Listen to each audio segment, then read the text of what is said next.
നിങ്ങളുടെ കുട്ടികൾക്ക് വീണ്ടും വീണ്ടും തൊണ്ടവേദന വരാറുണ്ടോ? അതിനോടനുബന്ധിച്ച് പനിയും ഭക്ഷണം കഴിക്കാനുള്ള ബുദ്ധിമുട്ടും?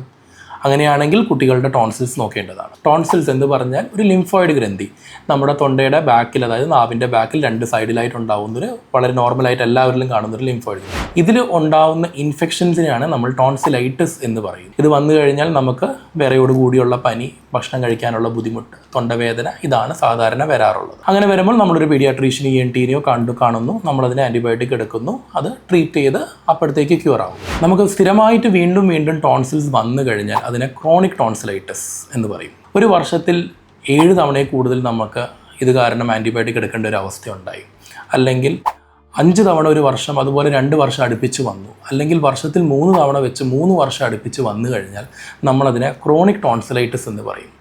അങ്ങനെ ഒരു കണ്ടീഷൻ വന്നു കഴിഞ്ഞാൽ അതിന് നമ്മൾ ടോൺസിലെക്ടമി സർജറിയാണ് ബെറ്റർ മാനേജ്മെൻറ്റ് പറയാറുള്ളത്. ടോൺസിലെക്ടമി സർജറി വളരെ സേഫായിട്ട് നമ്മൾ ENTയിൽ റെഗുലറായിട്ട് ചെയ്യുന്ന ഒരു സർജറിയാണ്. മൊത്തമായിട്ട് മയക്കിയിട്ടാണ് ഇത് ചെയ്യാറുള്ളത്. ടോൺസിൽസിനെ നമ്മൾ റിമൂവ് ചെയ്യാണ് ഇതിൽ ചെയ്യുന്നത്. പല ടെക്നിക്സ് ഉണ്ട്, പല രീതികളുണ്ട്. ഏറ്റവും കോമൺ ആയിട്ട് ചെയ്യുന്നതാണ് നമ്മൾ ഡിസെക്ഷൻ എന്നുള്ള ടെക്നിക്. കമ്പാരിറ്റീവ്ലി പുതിയ ടെക്നിക്കായിട്ട് നമുക്ക് കോബ്ലേഷൻ ഉപയോഗിക്കാം. അതുപോലെ തന്നെ അത് റിമൂവ് ചെയ്യാണ്ട് സൈസ് കുറയ്ക്കുന്ന ടോൺസിലോട്ടമി, പല രീതികൾ നമ്മളിതിൽ ഫോളോ ചെയ്യാറ്. ഇത് ചെയ്ത് കഴിഞ്ഞ് കഴിഞ്ഞാൽ കുട്ടികൾക്ക് വീണ്ടും വീണ്ടും ഇൻഫെക്ഷൻ ഉണ്ടാവുക, അതുപോലെ തന്നെ ആൻറ്റിബയോട്ടിക്കിൻ്റെ റിക്വയർമെൻറ്റ്, ഇതൊക്കെ കുറഞ്ഞു കിട്ടാറുണ്ട്.